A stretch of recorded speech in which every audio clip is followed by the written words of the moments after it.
قتل نہیں کرتا تھا بلکہ عورتوں کے اعضاء کاٹ کر ان کو تکلیف دے کر قتل کرتا تھا۔ بات سننے میں حیرت انگیز لگتی ہے کہ اتنا بڑا قاتل رہا کیوں کر دیا گیا۔ ایسا وہ اس لیے کرتی تھی کیونکہ اسے یقین تھا کہ کنواری لڑکیوں کے خون میں نہانے سے وہ ہمیشہ جوان رہے گی۔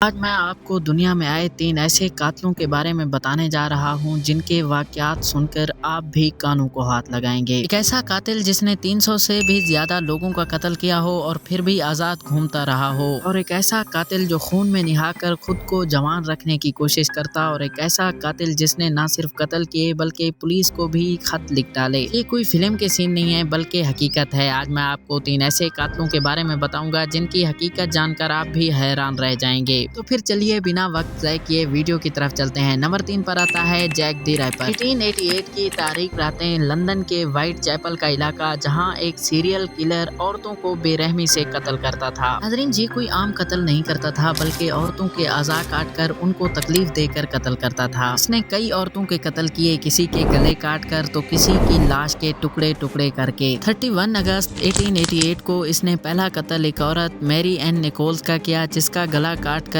پیٹ بھی چیرا گیا تھا۔ پھر 8 ستمبر 1888 کو ایک عورت اینی چیپ مین کا قتل کیا گیا، اس کا پیٹ چیرا گیا تھا اور مختلف اعضاء بھی غائب تھے۔ پھر 30 ستمبر 1888 کو ایک ہی رات میں 2 عورتوں کے قتل کیے گئے، الزبتھ سٹرائیڈ اور کیتھرین ایڈوز۔ سب سے خوفناک اور آخری قتل 9 نومبر 1888 کو میری جین کیلی کا کیا گیا۔ اس کی لاش کمرے میں ملی اور اس کے جسم کو ٹکڑوں میں کاٹ کر مسخ کر دیا گیا تھا۔ ناظرین، نمبر 2 پر آتا ہے پیڈرو لوپیز، جسے دا مانسٹر آف اینڈیز بھی کہا جاتا ہے۔ اس نے تقریباً 300 سے زائد بچیوں کو اغوا کر کے ان کے قتل کیے۔ ناظرین، پیڈرو لوپیز پکڑا گیا تھا مگر 14 سال بعد اسے رہا کر دیا گیا۔ یہ بات سننے میں حیرت انگیز لگتی ہے کہ اتنا بڑا قاتل رہا کیوں کر دیا گیا۔ اس کی وجہ یہ ہے کہ ایکواڈور میں اس وقت ایک قانون ہوا کرتا تھا جسے میکسیمم سینٹینس لا کہا جاتا تھا۔ اس قانون کے مطابق کوئی بھی کتنا ہی بڑا مجرم یا قاتل کیوں نہ ہو، 16 سال سے زیادہ قید میں نہیں رہ سکتا۔ 1980 میں اسے پکڑا گیا تھا اور صرف 14 سال بعد 1994 میں اسے رہا کر دیا گیا۔ کچھ سال بعد یہ پھر سے پکڑا گیا تھا مگر 1998 میں یہ پھر سے رہا ہو گیا، اور آج تک کسی کو نہیں معلوم کہ وہ قاتل آخر گیا کہاں۔ کچھ رپورٹس کے مطابق وہ آج بھی زندہ ہو سکتا ہے، اور یہی وجہ ہے کہ اسے دنیا کا سب سے بڑا قاتل کہا جاتا ہے۔ پہلے نمبر پر ایک عورت قاتل آتی ہے جسے الزبتھ باتھری یا پھر خون میں نہانے والی شہزادی کہا جاتا ہے۔ یہ ہنگری کی ایک امیر شہزادی تھی۔ اس پر تقریباً 600 سے زیادہ جوان اور کنواری لڑکیوں کے قتل کا الزام تھا۔ ایسا وہ اس لیے کرتی تھی کیونکہ اسے یقین تھا کہ کنواری لڑکیوں کے خون میں نہانے سے وہ ہمیشہ جوان رہے گی۔ لیکن ناظرین، کچھ مورخین لکھتے ہیں کہ یہ سب ایک جھوٹ تھا اور اس کو مارنے کی ایک سازش تھی جو رچائی گئی تھی۔